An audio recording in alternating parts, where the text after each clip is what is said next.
Pass ஏன் இப்படி வளர்ற? போதுனே போதும். இப்ப எனக்கு எல்லாம் புரியுது. நான் காசு இல்லாம கஷ்டப்படுறேன். அதனால உங்க எல்லாரும் என்ன பார்த்தா இலக்காரமா போச்சு. இங்க எல்லாமே என்ன அவமானப்படுத்துற மாதிரி நடக்குது. ஒண்ணு மட்டும் ஞாபகத்துல வச்சுங்க, எனக்கு யாரோட உதவி இல்லாம எல்லாத்தையும் என்னால சமாளிச்சுக்க முடியும். போஸ், எத்தனை பெரிய மனுஷன் உட்கார்ந்துருக்காரு, இப்படியே பேசுறது? வேணாம் மாமா, எந்த பெரிய மனுஷன் தயவு எனக்கு தேவையில்லை. நான் கிளம்புறேன். என்ன போஸ்?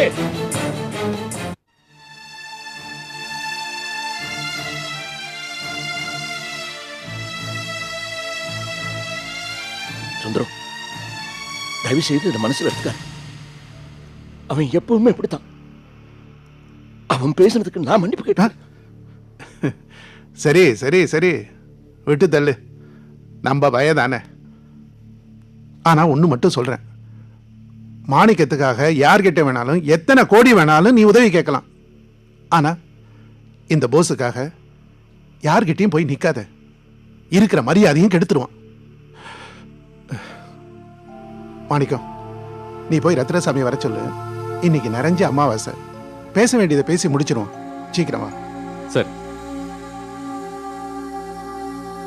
சுந்தரம், உனக்கு பெரிய மனசு.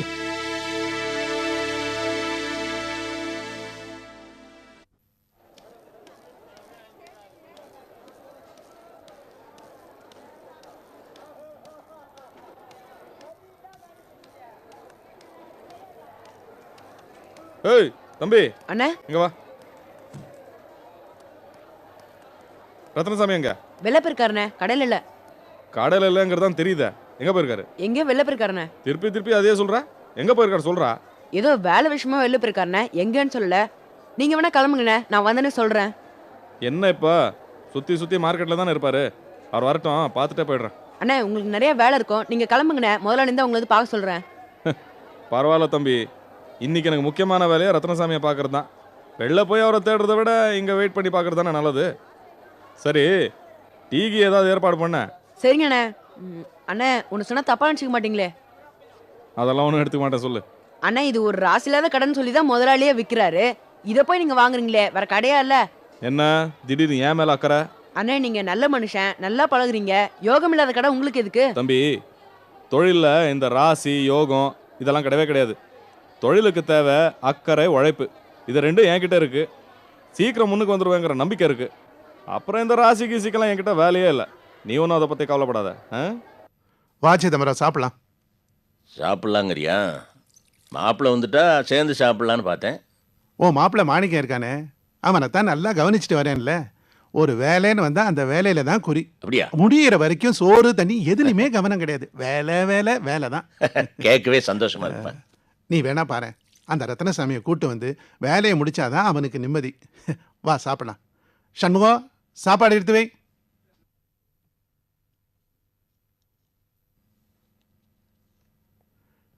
சாருக்கு போடு முதல்ல.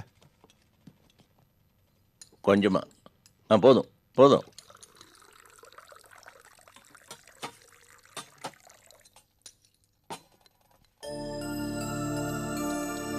போதும்பா, போதும்.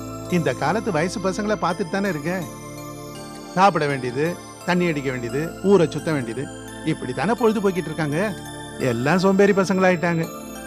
மாணிக்கம் மாதிரி ஒரு சில பேர் தான் இருக்காங்க. மாணிக்கம் ரொம்ப கெட்டிக்காரன். மார்க்கெட் விட்டு வெளியில வந்தாலும் இன்னி வரைக்கும் மார்க்கெட்ல என்ன நிலைமைன்னு கிளீனா தெரிஞ்சு வச்சிருக்கான். இந்த அக்கறையும் ஆர்வம் தான் அவங்கிட்ட எனக்கு ரொம்ப பிடிச்சது. இப்படியே இருந்தா போதும், எங்கேயோ போயிடுவான். நீ சொல்றது ரொம்ப சரிப்பா.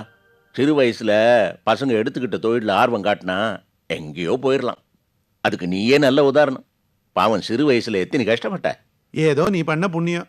மாணிக்கமாவது கெட்டிக்காரனா வாச்சான். இவனும் போஸ் மாதிரி இருந்தா உனக்கு ரொம்ப தொந்தரவா போயிருக்கும். பார்த்து தண்ணி குடிப்பா. சுந்தரம், அப்படி சட்னு சொல்லிட முடியாது. போஸ் போய் கோவக்காரன் தான், முரடன் தான்.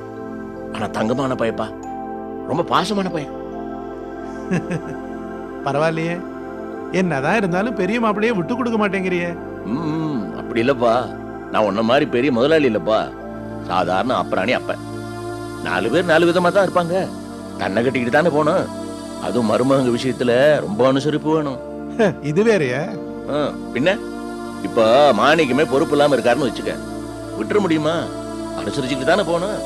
குழந்தைகளை கட்டி கொடுத்துருக்கேமேப்பா, அவங்க சந்தோஷத்துக்காவது பணிஞ்சுதானே போகணும். அதெல்லாம் பரவாயில்ல சிதம்பரம்.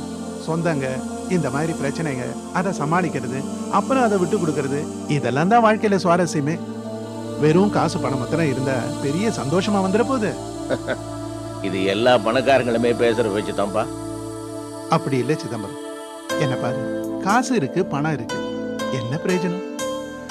கட்டின பொண்டாட்டி போய் சேர்ந்துட்டா, ஒரே பொண்ணு, அவனையும் கட்டி கொடுத்தாச்சு. நான் மட்டும் தனிமையில இருந்து எல்லாத்துக்கும் வேலைக்காரங்களை எதிர்பார்க்க வேண்டியிருக்கு. வெறுமையா இருக்கு சிதம்பரம். எந்த அளவுக்கு வெறுத்து போயிருக்கேன்னா, சந்திக்கிறதுக்கு எதுவுமே இல்லைங்கிறத விட சந்திக்கிறதுக்கு பிரச்சனைகளாவது இருக்கக்கூடாதான்ற நிலைமைக்கு வந்துட்டேன். உன் பேச்சே வித்தியாசமா இருக்குப்பா. சொல்றாங்கல்ல, இக்கரைக்கு அக்கறை பச்சைன்னு, அந்த மாதிரி இருக்கும் போது. ஏன்டா டேய், எங்கடா ரத்னசாமி? ஏதாவது லாட்டரி சீட் கடையில் உக்காண்டாரேண்ணா? அதான் நான் சொன்னல, முதலாளி ஒரு லேட் ஆகும்னு. அடப்போடா. நீங்க டீ தான் சாப்பிடுங்க. அட அட மாணிக்கம், என்னண்ணே, என்ன ஆளைய பார்க்க முடியல?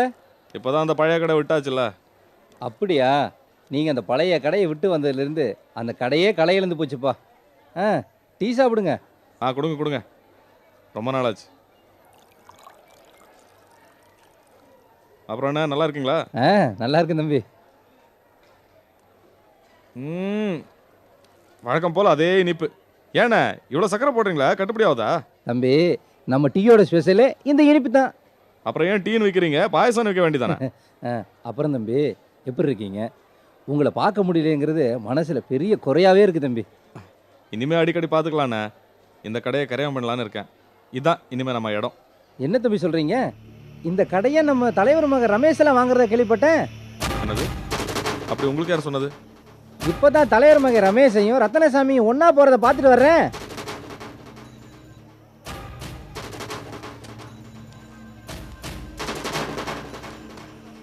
டேய், ஏன்டா என்கிட்ட மறைச்ச?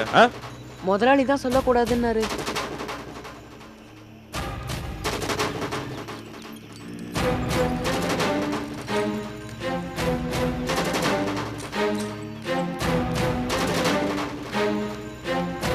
வாப்பா மாணிக்கம். ரமேஷ் எங்க? ஏன் ஒரு மாதிரியா இருக்க? ரமேஷ் எங்க? அடடே மாணிக்கம், வாங்க வாங்க, ஆச்சரியமா இருக்கு. ரமேஷ், என்ன பழக்கம் இது?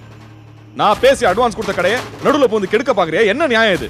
நியாய அநியாயத்தை பத்தில நீ பேசுற? பொருத்தமா இல்லையே. ரமேஷ், இது நல்லா இல்ல. உனக்கு நல்லா இல்லாம இருக்கலாம், ஆனா எனக்கு ரொம்ப நல்லா இருக்கு. ரமேஷ், ஒரு கடையை வாங்க 2-3 பேர் போட்டி போடுறது தப்பு இல்ல. ஆனா ஒருத்தர் பேசி அட்வான்ஸ் கொடுத்த கடையை நடுவுல போந்து கெடுக்க பாக்குறது மிகப்பெரிய அயோக்கியத்தனம். மத்தவங்க விஷயம் நான் இப்படி பண்ணிருப்பேன். நீ மத்தவங்களை நீ ஒன்னா மாணிக்கம். என்ன பொறுத்தவரையிலும் நீ ரொம்ப ஸ்பெஷலான ஆளு. அதனாலதான் நான் ரத்னசுவாமி மேட்டர்ல தலையிட்டேன். தப்பு ரமேஷ், நீ செஞ்சுட்டு இருக்கிறது பெரிய தப்பு. தப்பு சரி, நியாயம் அநியாயம், இத பத்தி எல்லாம் நீ பேசக்கூடாது மாணிக்கம். இந்த மாதிரி வியாபார தந்திரத்தை எல்லாம் எனக்கு புரிய வச்ச குருநாதர் நீ தானே. நீ கத்து கொடுத்ததே இப்ப உனக்கு நான் காட்டிட்டு இருக்கேன்.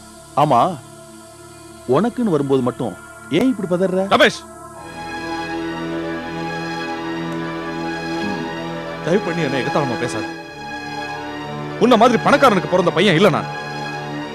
மார்க்கெட்ல டீ வாங்கி தர பையனா இருந்து கூலி வேலை பார்த்து இன்னைக்கு கடை வாங்குற அளவுக்கு வளர்ந்துருக்கேன். பரவாயில்லையே, பழசெல்லாம் இன்னும் ஞாபகம் வச்சிருக்க. மார்க்கெட்ல எனக்கு சொந்தமா ஒரு கடை வாங்கணுங்கிறது என்னோட இத்தனை வருஷ கனவு. முதலாளி, உங்ககிட்ட இருக்கிற வசதிக்கு நீங்க எங்க வேணாலும் எத்தனை கடை வேணாலும் வாங்கலாம். ஆனா ஒருத்தர் கிட்ட கெஞ்சி கூத்தாடி அவரோட தயவுல தான் இந்த கடை வாங்க போறேன். இதுல ஏதாவது பிரச்சனைனா ஒருவேளை நான் எதிர்காலத்துல கடையை வாங்க முடியாம போயிடலாம். என்ன ராசி இல்லாதவன் சொல்லிடுவாங்க முதலாளி. தயவு பண்ணி ரமேஷ் கிட்ட சொல்லி இதுல தலையிடாதேன்னு சொல்லுங்க ப்ளீஸ். நீ சொன்னா நான் ஒதுங்கிக்கணுமா? இப்ப இந்த மாதிரி என்கிட்ட கேட்கறதுக்கு உனக்கு என்ன உரிமை இருக்கு? ரமேஷ், நான் சொல்றது கொஞ்சம் டேய், நீ கடை வாங்குறத பத்தி நான் எதுக்குடா கவலை பண்ணோம்? நீ வேலைக்காரன் தானே, கடைசி வரைக்கும் வேலைக்காரனா இரு. அதிகமா ஆசைப்படாத. மாணிக்கம்,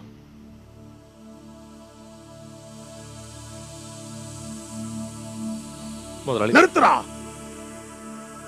இத்தனை வருஷம் என்கிட்ட வேலை பார்த்த விசுவாசம் கொஞ்சம் கூட இல்லாம என் கண் முன்னாலே என் பையன் சட்டையை பிடிச்சி அடிக்க பாக்குறியடா. முதல்ல வீட்டை விட்டு வெளில போ. முதலாளி, ஏதோ கோவத்துல கோவம் வந்தா என்னைய கை நீட்டி அடிச்சிருக்கியாடா? உன்னை இந்த வீட்டுல விட்டதே தப்பு, பெரிய தப்பு. முதல்ல வீட்டை விட்டு வெளில போ. போடா. பார், இந்த கடையை நாங்க வாங்கத்தான் போறோம். அதுல எந்த ஒரு மாற்றமும் கிடையாது. உன்னால என்ன பண்ண முடியுமோ பண்ணிக்கடா. போடா போடா அண்ணா.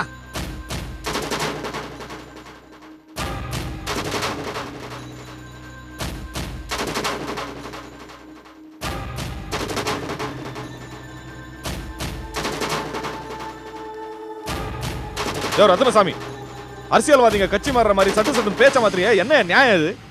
வியாபாரத்துல பேச்சு நாணயம் வேணும். மாணிக்கம், மாணிக்கம் கொஞ்சம் மெதுவா பேசுப்பா. எப்படியா மெதுவா பேசுவாங்க நீ பண்ண காரியத்துக்கு? அன்னைக்கு ஆபீஸ் தேடி வந்து எப்படி கெஞ்சினேன், மறந்து போச்சா? அந்த பணத்தை புரட்டுறதுக்கு நான் எவ்வளவு கஷ்டப்பட்டிருப்பேன், யார்கிட்ட எல்லாம் கெஞ்சிருப்பேன். என்னோட தேவைன்னு ஒண்ணு இருக்குல்லப்பா. என்ன தேவைக்கு வேணும் பேசிட்டு இருக்க? அன்னைக்கு கை நீட்டி அட்வான்ஸ் வாங்கினியே, அன்னைக்கு எங்க போச்சு புத்தி? அந்த பணத்தை புரட்டுறதுக்கு நான் எவ்வளவு கஷ்டப்பட்டிருப்பேன். வியாபாரத்துல இதை இன்னொருத்தவனுக்கு செஞ்சா நீ ஒத்துப்பியா? ஆமாய்யா, ஆமா. நான் உங்ககிட்ட கை நீட்டி அட்வான்ஸ் வாங்கினதுனோ உண்மைதான். ஆனா அக்ரிமெண்ட் எதுவும் போடல. என் சூழ்நிலைக்கு உன்னை விட எவனாவது அதிக பணம் தரேன்னு சொன்னா அவனுக்கு தான் ஏன் முடிப்பேன். எனக்கு தேவை பணம், நீ கொடுப்பியா? யோ, மாத்தி மாத்தி பேசுறிய. சோத்துல உப்பு போட்டு தானே திங்கிற. மாணிக்கனே, கடை அவரது வசதிப்பட்ட இடத்துல விக்கிறாரு, ஏன் வீந்தறாரு? விட்டு தள்ளுங்க. அப்படி இல்லண்ணே, கை நீட்டி அட்வான்ஸ் வாங்கினானே, இப்ப பேச மாத்தலாமா? என்னையா பெருசா கை நீட்டி அட்வான்ஸ் வாங்கிட்டான், கை நீட்டி அட்வான்ஸ் வாங்கிட்டான்னு சும்மா சும்மா சொல்லிட்டு இருக்க. உன் அட்வான்ஸ் சேவை இல்லையா? இந்த எப்படியா? அப்படியெல்லாம் வாங்க முடியாதியா. இவ்வளவு நாள் என் காசை நீ வச்சிருக்கிற, அதுக்கு மார்க்கெட் முறைப்படி மாசத்துக்கு 10% வட்டி போட்டுதா, அப்பதான் வாங்குவேன். என்னது, ஒரு மாசம் வட்டி, அதுவும் 10%? இது கொஞ்சம் கூட நியாயம் இல்ல மாணிக்கம். இது நியாயமா?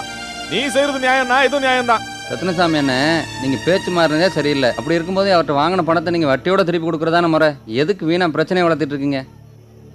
சரிப்பா, வட்டியோட திரும்ப கொடுத்துறேன். ஒரு வாரம் டைம் தர சொல்லு. சரி மாணிக்கம், ஒரு வாரம் கழிச்சு உன் பணத்தை வட்டியோட திருப்பி தருவாரு. நீ பொறுமையா கிளம்பு. அதுக்கு நான் பொறுப்புப்பா.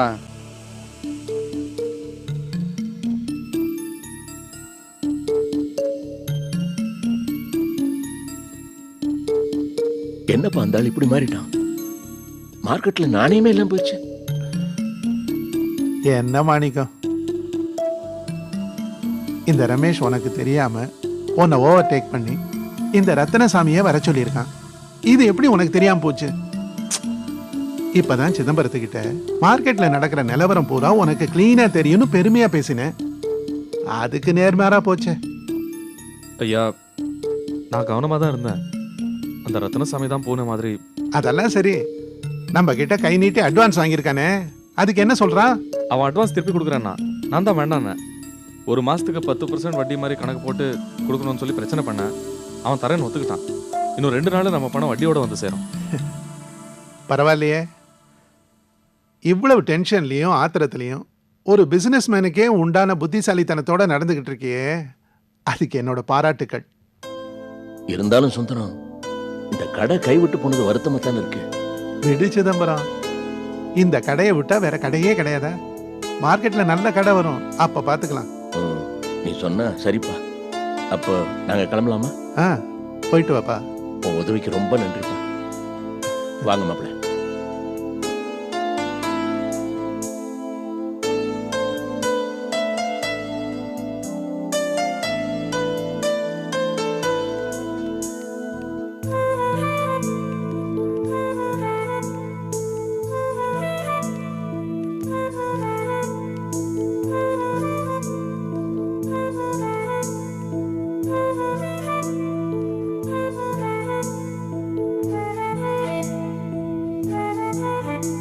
என்னப்பா, போன காரியம் நல்லபடியா முடிஞ்சதா? சுந்தரையா என்ன சொன்னாரு? என்னடா மாணிக்கம், 2 பேரும் அமைதியா இருக்கீங்க, என்னதான் சொன்னாரு? சுந்தரையா எல்லாத்துக்கும் ஒத்துக்கிட்டாருமா. ஆனா வெண்ணெய் திரண்டு வரும்போது தாழி உடைஞ்ச மாதிரி இந்த ரத்னசாமி நடுவுல புகுந்து எல்லாத்தையும் கெடுத்துட்டான். அந்த ஆளா? அன்னைக்கு கூட வீடு தேடி வந்து சீக்கிரம் கரையம் பண்ண சொல்லி கெஞ்சினானேடா. ஆமாமா, இங்க வந்து கெஞ்சுன்னு கெஞ்சினா. ஆனா பழைய முதலாளி சிவசாமியோட பையன் ரமேஷ் இல்ல, அவன் எப்படியோ மோப்பம் பிடிச்சி இவனை கூட்டிட்டு போய் கவுத்துட்டான். இப்ப ரத்னசாமி கடைய ரமேஷுக்கு தான் விற்க போறானா. நம்மளை விட பணம் அதிகம் தரேன்னு ஆசை காமிச்சிருக்கான். இவனை தலையாட்டிட்டான், துரோகி. அட பாவி, விளங்குவானுங்களா அவனுங்க? அவன் குடும்பம் தான் விளங்குமா? இப்படி பண்ணிட்டானுங்களே. விடுங்கம்மா, இப்ப அவங்கள திட்டி என்ன போகுது? நமக்கு அந்த கடை கிடைக்க கொடுப்புன்னு இல்லை, அவ்வளவுதான். மனசு ஆறலையே. ஏண்டா மாணிக்கம், நாம அந்த கடையை வாங்குற விஷயம் எப்படா சிவசாமி வீட்டுக்கு தெரிஞ்சது? ரகசியமா தான் வச்சிருந்த? ஆமாமா, அந்த விஷயம் நம்ம வீட்டு ஆளுங்களுக்கு மட்டும் தான் தெரியும், வேற யாருக்கும் தெரியாது. ஏண்டி நிர்மலா, நீ தான் அவங்க வீட்டுக்கு போக வர இருக்க, நீ எதுவும் சொன்னியாடி? ஐயோ, நான் எதுவும் சொல்லலமா. நாங்க போனா பாடம் தவிர வேற எதை பத்தி பேச மாட்டோமா? ஏன் நிர்மலா, தினம் அந்த வீட்டுக்கு போறியா? தினமும் இல்லைன்னு, அப்பப்போ போவேன். ராதா கூட பாட சம்பந்தமா டிஸ்கஸ் பண்ணிட்டு உடனே வந்துருவேனே. இனிமே நீ அந்த வீட்டுக்கு போக வேண்டியதில்லை. அண்ணே, நான் எதுக்காக போறேன்? இத்தனை நாள் நீ அவங்க கூட யதார்த்தமா பழகிருக்கலாம், ஆனா அவங்க நம்ம கிட்ட யதார்த்தமா பழகல. இன்னைக்கு அவங்களுக்கும் எனக்கும் பெரிய பிரச்சனையே வந்துருச்சு. நீ அங்க போக வேண்டியதில்லை, அவ்வளவுதான். முடியாதுண்ணே, நான் போவேன். பாட சம்பந்தமா டிஸ்கஸ் பண்ண. பதில் பேசிக்கிட்டு சொல்றேன், எனக்கும் அவங்களுக்கும் பிரச்சனை, விட்டா கை கழுவ வரைக்கும் போயிருக்கோன்னு. எனக்கு பகை இருக்கிற வீட்டுல உனக்கு என்ன பழக்க வேண்டியிருக்கு? மரியாதையா சொன்னதை கேட்கணும், அவ்வளவுதான். பதில் பேசின பல்ல கழட்டிடுவேன். சரிடா சரி, அவளை ஏன் திட்டுற? பின்னமா, என் பொழப்பை கெடுக்கிறதுன்னு அவங்க முடிவு பண்ணிட்டாங்க. அந்த வீட்டுல இந்த கழுதைக்கு என்ன சிநேகித்த வேண்டி கிடக்கு? அறிவில்ல? டேய், இந்த பிரச்சனைக்கு சம்பந்தமே இல்லாத உன் தங்கச்சி மேல எதுக்குடா கோவத்தை காட்டுற? எல்லாம் இந்த வீட்டுக்கு வந்த மகராசியோட அதிர்ஷ்டம்.